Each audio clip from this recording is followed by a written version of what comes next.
കുറെ വർഷങ്ങൾക്ക് മുമ്പ് എന്നെ അടിച്ചിടാൻ വേണ്ടി കൂടുന്ന ആൾക്കാരല്ലേ നിങ്ങളൊക്കെ. വലിയ സന്തോഷത്തോടുകൂടിയാണ് വേദിയിൽ നിൽക്കുന്നത്. സർവശക്തനായ ദൈവത്തിന് നന്ദി പറയുന്നു. എൻ്റെ സിനിമ കണ്ടുകൊണ്ടിരിക്കുന്ന എല്ലാ പ്രിയപ്പെട്ട പ്രേക്ഷകരോടും നന്ദി പറയുന്നു. വലിയ സന്തോഷമുണ്ട്. കാരണം എൻ്റെ സിനിമകൾ കണ്ട് എന്നെ ഒരുപാട് ഇഷ്ടപ്പെട്ട രണ്ട് സുഹൃത്തുക്കൾ, ഇപ്പം അവരെനിക്ക് സുഹൃത്തുക്കളാണ്, അന്ന് എനിക്ക് അവരറിയില്ലായിരുന്നു. അവരെൻ്റെ അടുത്തൊന്ന് കഥ പറയുമ്പോൾ ഇതിൻ്റെ സംവിധായകൻ ബിൻഡോ സ്റ്റീഫനോട് നിങ്ങളോട് സംസാരിച്ചു. ഷാരിസിൻ്റെ ജനഗണമന എന്ന സിനിമ ഞാൻ കണ്ടിട്ടുള്ളൂ, നല്ല സിനിമയാണ്. ഇവരൊന്ന് കഥ പറയണു, ഒരു കഥ കേൾക്കുമെന്ന് ലിസ്റ്റും വിളിച്ച് പറയുന്നു.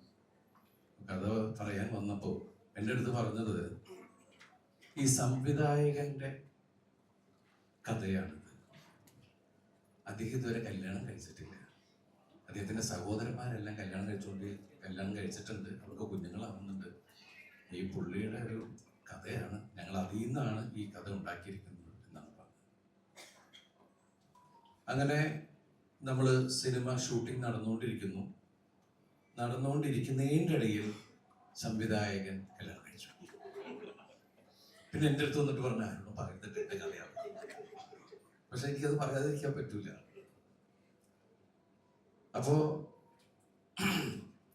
അതുപോലെ ഷാരിസ് ഇവിടെ നിന്ന് സംസാരിച്ചത്. ഷാരിസ് സിനിമയിലൂടെ നമ്മളെല്ലാവരെയും ഒന്ന് നല്ല നനയിപ്പിച്ച ആളാണ്.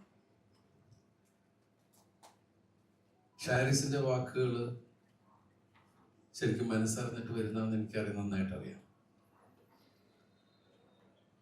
ഷാരിസിനോട് പറയാൻ തോന്നുന്നില്ല, ലവ് യു ബ്രദർ, കഥയെ പറയാൻ പറ്റുള്ളൂ. കാരണം നമുക്ക് പല സമയത്തും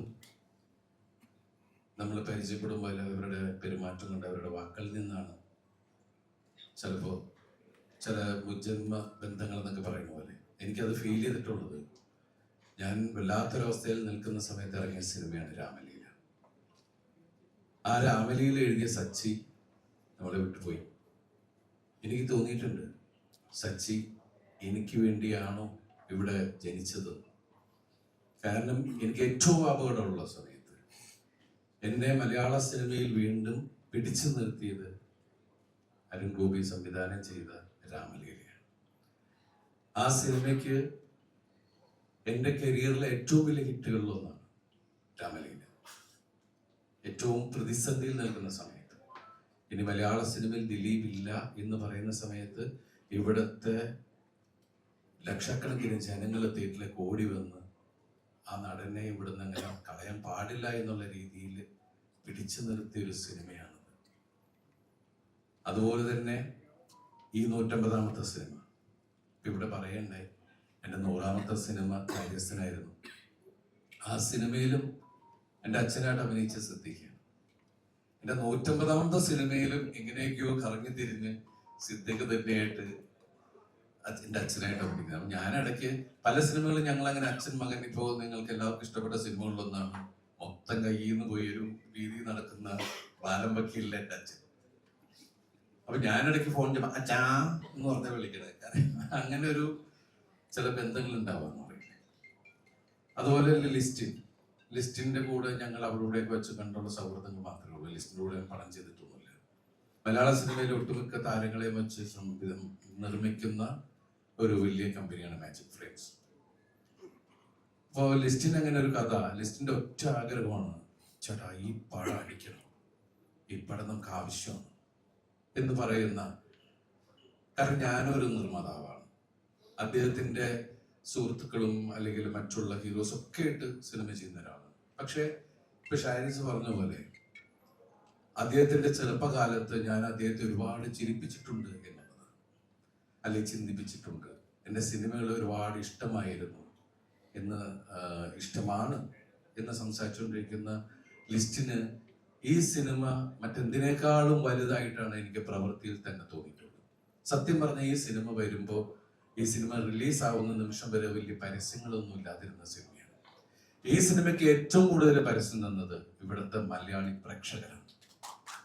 കാരണം മൗത്ത് പബ്ലിസിറ്റി എന്ന് പറയുന്ന ആ പബ്ലിസിറ്റി ഏറ്റവും വലുതാണ്. പ്രത്യേകിച്ച് ഇന്നത്തെ അവസ്ഥയിൽ നമുക്ക് ഒരാൾ ഒരു കാര്യം പറഞ്ഞാൽ അത്രയും വേഗത്തിലാണത് ലോകത്തിൻ്റെ മുമ്പിലേക്ക് എത്തുന്നത്. അതിന് സഹായിക്കുന്നത് ശരിക്കും പറഞ്ഞാൽ ഈ സിനിമയിൽ ഏറ്റവും എടുത്തു പറയേണ്ട ഒന്ന് തന്നെയാണ് നമ്മൾ സോഷ്യൽ മീഡിയയിലൂടെ. കാരണം ഈ സിനിമയുടെ ഒരു വലിയ പ്രസ് മീറ്റും കാര്യങ്ങളൊക്കെ വെക്കുന്ന സമയത്ത് ഒരു കൊച്ചു വേടിയിൽ നിന്നാണെങ്കിൽ നമുക്ക് വേണമെങ്കിൽ ഈ സിനിമയുടെ മൊത്തം കഥ പുറത്തേക്ക് പോകാം. അപ്പൊ അതുകൊണ്ട് തന്നെയായിരിക്കും ഇതിൻ്റെ എല്ലാവരും ചർച്ച ചെയ്ത് തീരുമാനിച്ചു നമുക്ക് ഈ സിനിമ കഴിഞ്ഞിട്ട് നമുക്ക് മീഡിയയുമായി നമുക്ക് തുറന്ന് സംസാരിക്കാം. കാരണം എന്താ വെച്ചിട്ടുണ്ടെങ്കിൽ ഇപ്പൊ ഈ സിനിമ എനിക്ക് തോന്നുന്നു നിങ്ങൾ ഒട്ടുമിക്ക ആൾക്കാരെ കണ്ടിട്ടുണ്ടാവും. അപ്പൊ എന്തുകൊണ്ടാണ് ഇന്നത്തെ നമ്മുടെ ലൈഫിൽ സോഷ്യൽ മീഡിയയുടെ പ്രസക്തി എന്താണെന്ന് നമുക്ക് എല്ലാവർക്കും അറിയാം. ഇപ്പൊ ഇവിടെ നിൽക്കുന്നത് നമുക്ക് പ്രൈവസി ഏറ്റവും കൂടുതൽ ആഗ്രഹിക്കുന്ന ഒരാൾക്ക് ഒരു പ്രൈവസിയും ഇല്ലാത്ത ഒരു ലോകത്താണ് നമ്മൾ ജീവിക്കുന്നത്. കാരണം നമുക്ക് പറയാനുള്ള ഇപ്പൊ നിങ്ങളെല്ലാവരും ഇവിടെ ക്ഷണിച്ചത് നന്ദി പറയാൻ നിങ്ങളോടും നിങ്ങളിത് എത്തിക്കുന്ന ആൾക്കാരോടും അത് കാണുന്നവരോടും കണ്ടുകൊണ്ട് നിൽക്കുന്നവരോടും നന്ദി പറയാനാണ് ഇങ്ങനെ ഒരു വേദി ശരിക്കും പറഞ്ഞ് ഞങ്ങളെല്ലാവരും കൂടി ഒരുക്കിയിരിക്കുന്നത്. നേരിട്ട് സംസാരിക്കാൻ, ലോകത്തിനോട് സംസാരിക്കാൻ, നിങ്ങളോട് സംസാരിക്കാൻ. അതുപോലെ തന്നെ ഈ സിനിമയുടെ ക്യാമറമാനാണ് രണദേവ. അദ്ദേഹം ഇവിടെ ഇതുവരെ വന്നിട്ടില്ല. അദ്ദേഹത്തിൻ്റെ ഗംഭീര വർക്കുകൾ ഒന്നാണ്. അതുപോലെ ഇതിൻ്റെ സംഗീത സംവിധായകൻ സനൽ, അദ്ദേഹത്തിൻ്റെ ആദ്യത്തെ സിനിമയാണ്. ഇതിൽ എൻ്റെ കൂടെ അഭിനയിച്ച നായിക, ഞാൻ ഈ കഥ കേട്ടപ്പോൾ ഇവരോട് ആദ്യം പറഞ്ഞത് ആ കഥാപാത്രമാണ് ഈ പടത്തിൻ്റെ ഹീറോ. ആ കഥാപാത്രം നന്നായില്ലെങ്കിൽ ഈ സിനിമ നമുക്ക് ഒരിക്കലും വിജയിക്കില്ല. പക്ഷെ അവര് പല കുട്ടികളെ ഇങ്ങനെ നോക്കി അവസാനം അവരെത്തിയത് റാണിയ റാണ എന്ന ഒരു വലിയ കലാകാരിയിലാണ്. റാണിയെ കുറിച്ച് പറയുകയാണെങ്കിൽ എനിക്കറിയാവുന്നത് കലാമണ്ഡലത്തിലെ പ്രോഡക്റ്റാണ് അവർ. അതുപോലെ ഒരുപാട് കുട്ടികൾക്ക് ക്ലാസ് എടുക്കുകയും അവർക്ക് വിദ്യാഭ്യസിപ്പിക്കുകയൊക്കെ ചെയ്യുന്ന ഒരു വലിയ കലാകാരി. അവരുടെ മനസ്സിൽ മുഴുവൻ സിനിമകളായിരുന്നു.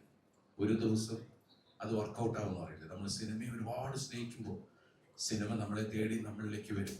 അങ്ങനെ കൊണ്ടുതന്ന ഒരു വലിയ കലാകാരി. എൻ്റെ കൂടെ ഒരുപാട് നായികന്മാർ മലയാള സിനിമയിൽ ഒരുപാട് ലാംഗ്വേജിൽ അഭിനയിച്ചിട്ടുള്ള നായികമാർ എൻ്റെ കൂടെ അഭിനയിച്ചിട്ടുണ്ട്. ആദ്യകാല സിനിമകൾ എൻ്റെ കൂടെ വന്നിട്ടുണ്ട്. അതുപോലെ നമുക്ക് മലയാള സിനിമയ്ക്ക് കിട്ടിയ ഒരു വലിയ കലാകാരിയാണ് റാണിയ റാണ. അതുപോലെ തന്നെ മീനാക്ഷി മാധവി അവരുടെ രണ്ടാമത്തെ സിനിമയാണ്. എൻ്റെ രണ്ട് നായകന്മാരാണ്. ഒരു ഏരിയയിൽ ശരിക്കും പറഞ്ഞാൽ ഫസ്റ്റ് ഹാഫിൻ്റെ ഒരു ഏരിയ തന്നെ അന്ന എന്ന് പറയുന്ന കഥാപാത്രമാണ് മുന്നോട്ട് കൊണ്ടുപോയിട്ടുള്ളത്. ഞാൻ അതിനു മുമ്പ് മീനാക്ഷിയുടെ സിനിമ കണ്ടിട്ടുള്ളത് മധുരം മനോഹരം. ആ സിനിമയിലാണ് അത് റിയലിസ്റ്റിക് ആയിട്ട് അഭിനയിക്കുന്നത്. സത്യം പറഞ്ഞാൽ ഇപ്പോൾ ഉള്ള ആൾക്കാർ അത്രയും ഗംഭീരമായിട്ട് അഭിനയിക്കുന്നത്. നിങ്ങൾ എൻ്റെ കൂടെ അഭിനയിച്ചപ്പോൾ ഞാനും അഭിനയം പഠിച്ചു. നിങ്ങൾ അല്ലെ ആ ഒരു ഗിവ് ആൻഡ് ടേക്ക് ഭയങ്കരമായിട്ട് എല്ലാവരിലും ഉണ്ടായിരുന്നു. അതുപോലെ തന്നെ ജെസ്സി മമ്മീനെ നിങ്ങളാരും മറക്കൂല, അറിയാലോ. അപ്പൊ അങ്ങനെയുള്ള കഥാപാത്രങ്ങൾ.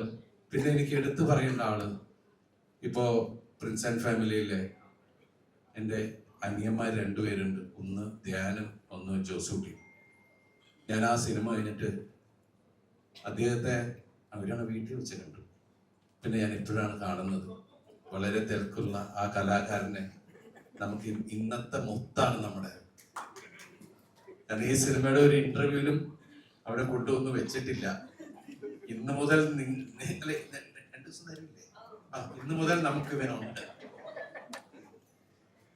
കാരണം പ്രിൻസ് ഓഫ് ഇന്റർവ്യൂസ് ആണ് അല്ലേ?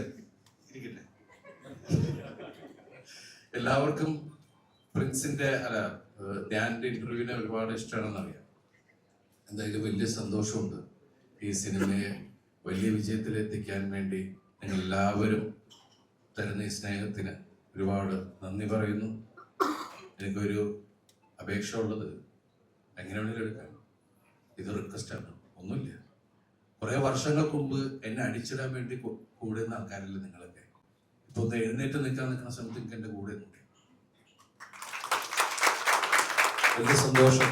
നിങ്ങളുടെ എല്ലാവരുടെയും അനുഗ്രഹങ്ങളും സഹായങ്ങളും പ്രാർത്ഥനകളും പ്രതീക്ഷിച്ചുകൊണ്ട് നന്ദി, ഒരുപാട് താങ്ക് യു.